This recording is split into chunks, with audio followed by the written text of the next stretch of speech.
আমি রুমে বিশ্রাম নিতে গিয়ে শুয়ে পড়লাম। হঠাৎ মনে হলো কেউ আমার পাশে শুয়ে আছে।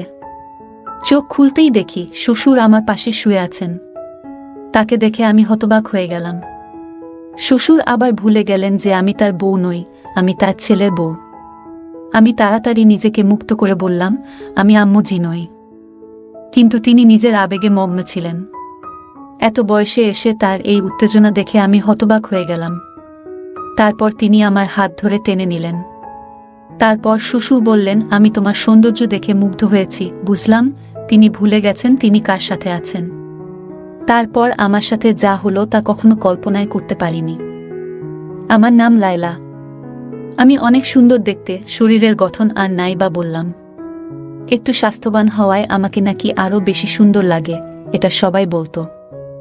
আমার গল্পগুলো তোমরা শুনো কিন্তু সাবস্ক্রাইব করো না। দয়া করে গল্পগুলো ভালো লাগলে ভিডিওটি লাইক, শেয়ার এবং চ্যানেলটি সাবস্ক্রাইব করো প্লিজ।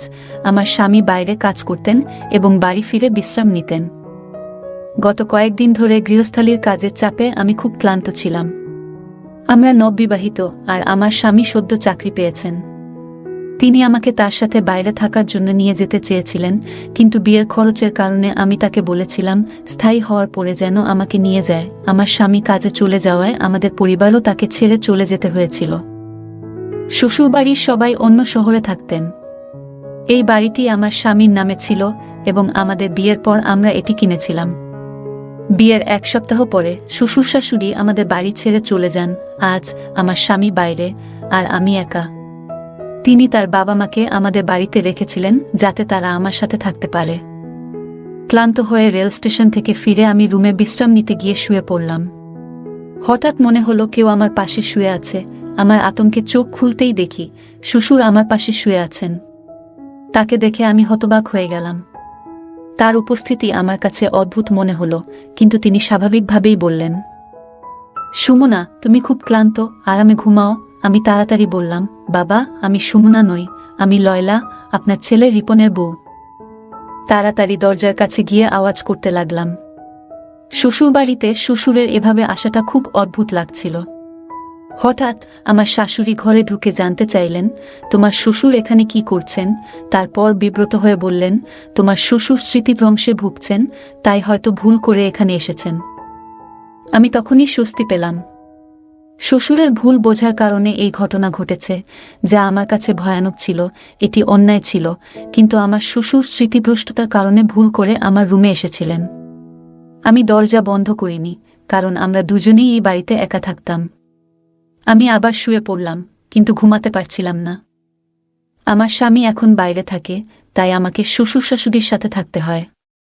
প্রায় 2-3 মাস ধরে আমি একাই ছিলাম। সদ্য বিবাহিত হওয়ায় স্বামীর ইচ্ছা মেনে নেওয়া ছাড়া আর কোনো উপায় ছিল না। আমার স্বামীর পরিবার আমাদের বাড়িতে এলো।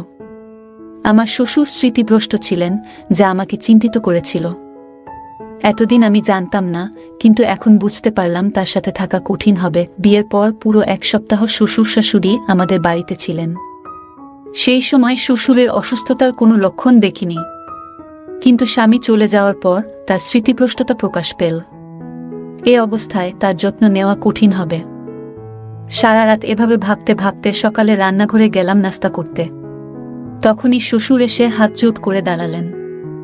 আমি চিন্তিত হয়ে বললাম, কি ব্যাপার বাবা, এভাবে হাত জোট করে দাঁড়িয়ে আছেন কেন? শ্বশুর বললেন, রাতে আমি ভুলে গিয়েছিলাম কোনটা আমার রুম আর কোনটা আমার বউয়ের। খুবই লজ্জিত। আমি যদি জানতাম এমনটা হতো না। ভবিষ্যতে যদি ভুল করি ক্ষমা করবেন। আমি বললাম, বাবা, আপনি আমার বর, যা হয়েছে ভুলে যান। এরপর তাকে বাইরে পাঠিয়ে চা নিয়ে আসলাম। আমারও খারাপ লাগছিল, কিন্তু শ্বশুরকে বিব্রত দেখে বুঝলাম আমারও ভুল ছিল। আমরা সবাই মিলে নাস্তা করলাম। তবে আমি আমার স্বামীকে খুব মিস করছিলাম। তিনি প্রতি কয়েক ঘন্টা পর পর ফোন করতেন। শাশুড়িও আমাকে খুব ভালোবাসতেন। আমাদের দিনগুলো ভালোই যাচ্ছিল। শ্বশুর শাশুড়ির আচরণে আমি অনেক হাসতাম। এটা একটা মজার ঘটনা ছিল। যখন আমার স্বামী ফোন করলেন, আমি বললাম, শ্বশুর শাশুড়ির সাথে থাকায় আমি একাকিত্ব অনুভব করছি না। তিনি বললেন, এজন্যই তাদের এখানে রেখে গেছেন। একদিন বিকেল 5টা, গরমের দিনে আবহাওয়া ভালো ছিল। আমি কিছুটা বাতাস নিতে বারান্দায় গেলাম। দোলনায় বসে মোবাইল ব্যবহার করছিলাম। হঠাৎ শ্বশুর এসে বললেন, তোমার হাত অনেক সুন্দর, তুমি অনেক সুন্দর, তোমাকে আগের মতোই সুন্দর লাগছে। এটা শুনে আমি লজ্জা পেলাম এবং উঠতে চাইলাম। তিনি আমার হাত ধরে টেনে নিলেন। আমি রেগে বললাম, বাবা আপনি কি করছেন? তিনি হেসে বললেন, লায়লা, আমি তোমার সাথে রোমান্স করব না? তোমার সৌন্দর্য দেখে মুগ্ধ হয়েছি। বুঝলাম তিনি ভুলে গেছেন তিনি কার সাথে আছেন। শ্বশুর আবার ভুলে গেলেন যে আমি তার বউ নই, আমি তার ছেলের বউ। আমি তাড়াতাড়ি নিজেকে মুক্ত করে বললাম, আমি আম্মু জি নই।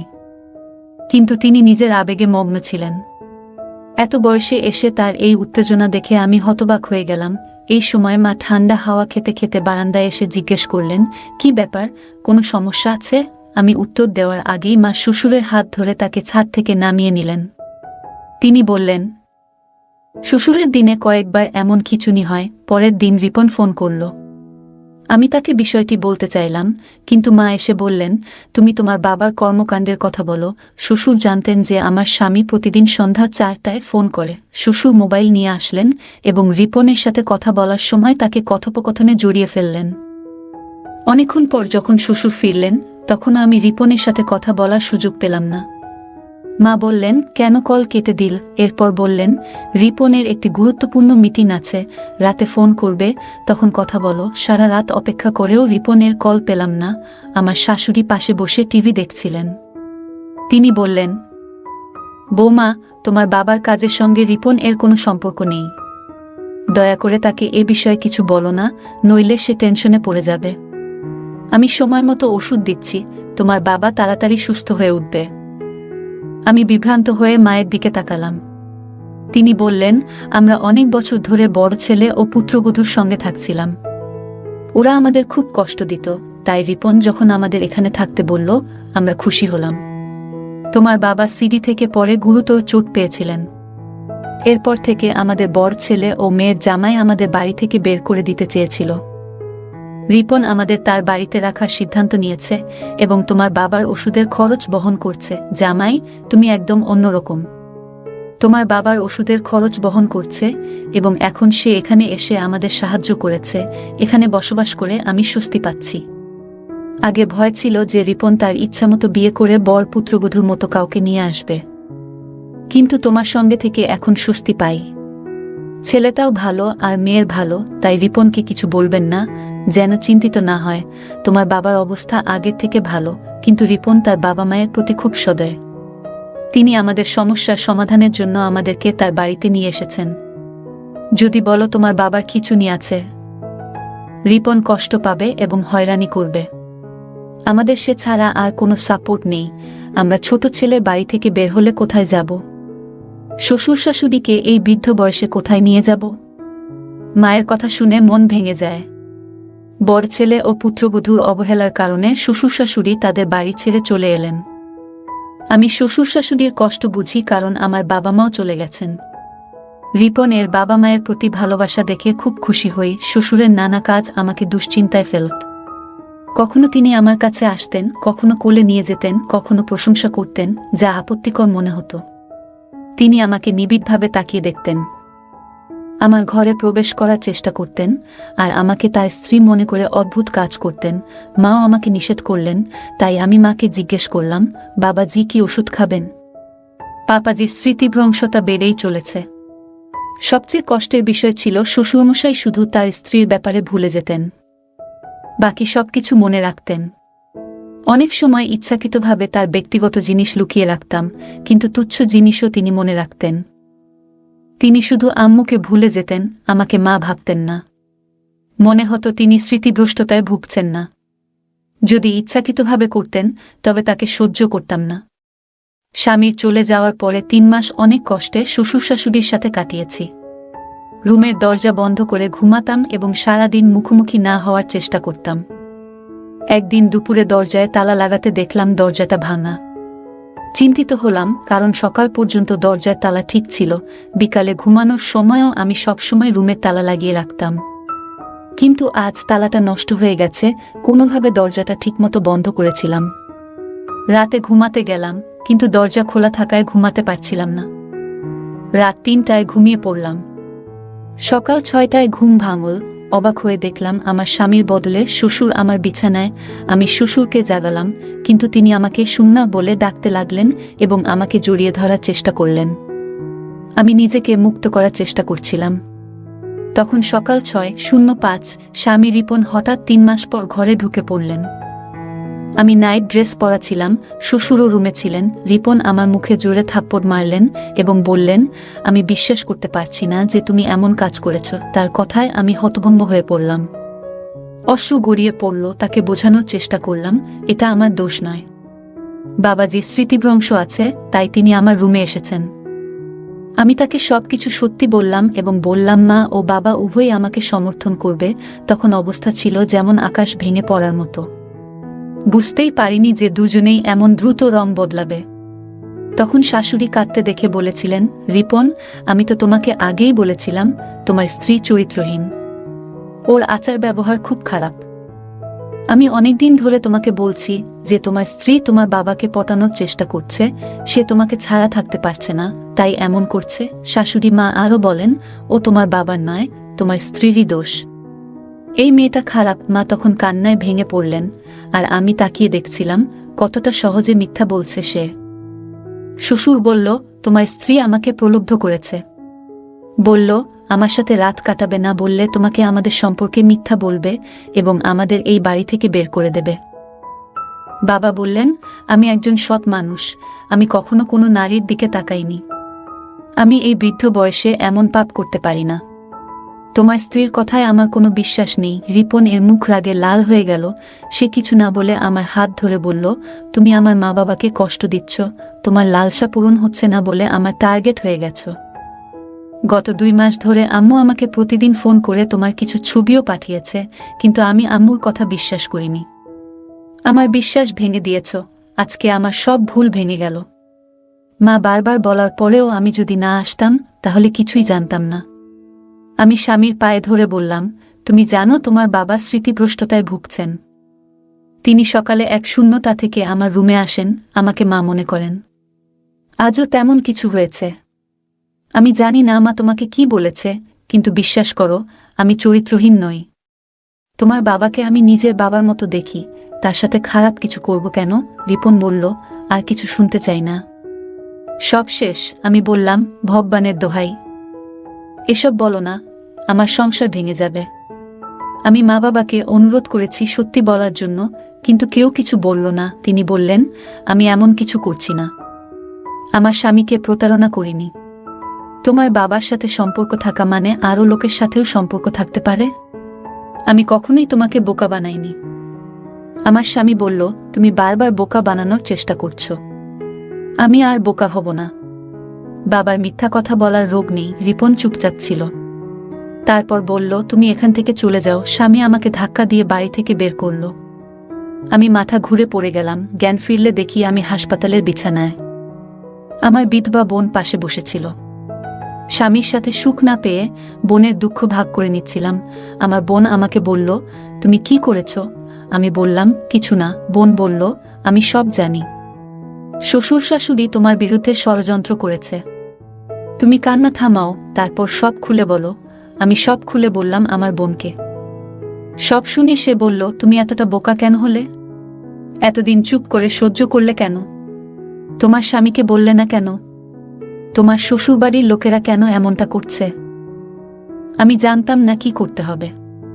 রিপন আমাকে বাড়ি থেকে বের করে দিয়েছে। দিদি বলল, এমন লোকের সাথে থাকার কোনো মানে নেই যে তোমাকে বিশ্বাস করে না। তোমার শাশুড়িও খারাপ ব্যবহার করেছে। প্রায় 1 সপ্তাহ পর রিপন ডিভোর্স পেপার পাঠাল। আমি জানতে চাইলাম আমার শ্বশুর শাশুড়ি কেন এমন করছে। আমি আমার ছোটবেলার বন্ধুকে বললাম, সত্যিটা জানার জন্য শ্বশুরবাড়িতে যে কাজের মেয়ে হিসেবে ঢুকে সব দেখে আসো। সে রাজি হলো। পরের দিন সে কাজের মেয়ে হিসেবে শ্বশুরবাড়িতে ঢুকল। আমার শাশুড়ি তখন একা ছিল এবং তাকে সাহায্য করার জন্য কাউকে খুঁজছিল। বন্ধুটি বলল, সে সব কাজ করবে। কাজের মেয়েটি আমার শ্বশুরবাড়িতে ঢুকে সবার আস্থা অর্জন করে এবং ঘরের সব খবর রাখতে শুরু করল। সে জানতে পারল যে আমার স্বামী এখন আর বাইরে কাজ করেন না, বরং একই শহরে আছেন। 2 দিন কেটে গেল।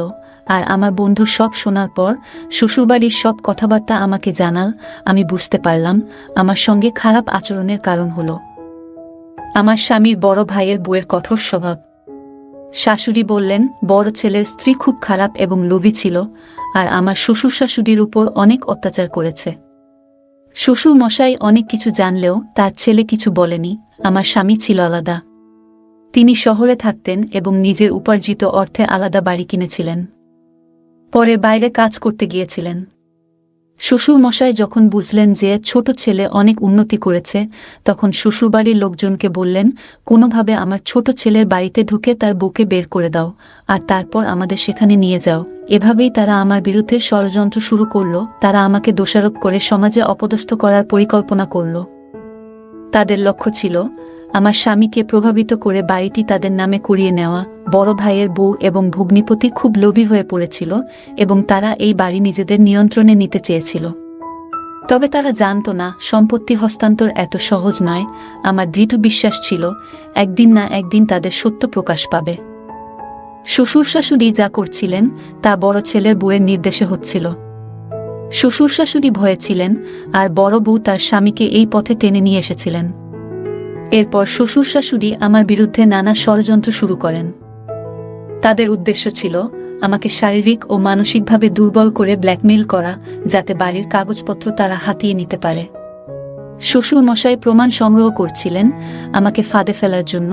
তারা চেয়েছিলেন আমার স্বামী আমাকে বিশ্বাস না করে বাড়ি থেকে বের করে দিক, যাতে ছোট ছেলের বাড়ি রক্ষা করতে পারেন।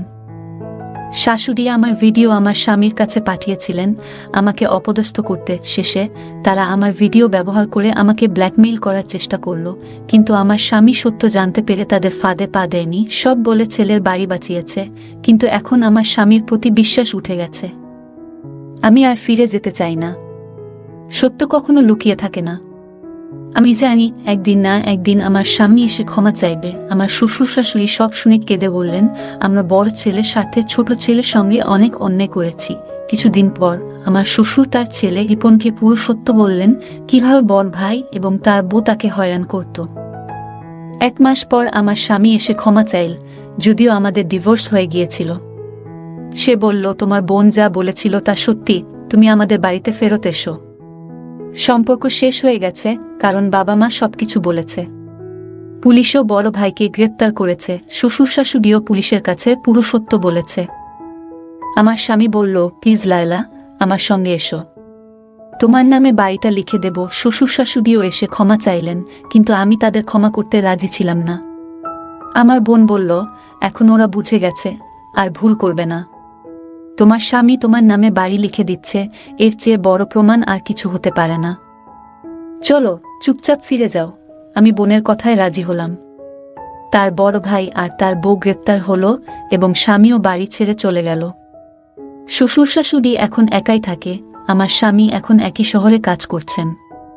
আমাকে একা রেখে কোথাও যান না। সব ঠিক হয়ে গেছে। আমার বন্ধু শ্বশুর বাড়িতে কাজ করে। শ্বশুর শাশুড়ি সব সত্য বলেছে। আমার জীবন এখন ভালো চলছে এবং আমি খুব খুশি। স্বামীর ইচ্ছায় বাড়িটা আমার নামে হয়েছে। গল্পটা কেমন লাগলো জানাতে ভুলবে না। আরও মজার মজার রোমান্টিক গল্প শুনতে চাইলে ভিডিওটি লাইক, শেয়ার এবং চ্যানেলটি সাবস্ক্রাইব করতে এবং বেল আইকনটি টিপতে ভুলবে না। ধন্যবাদ।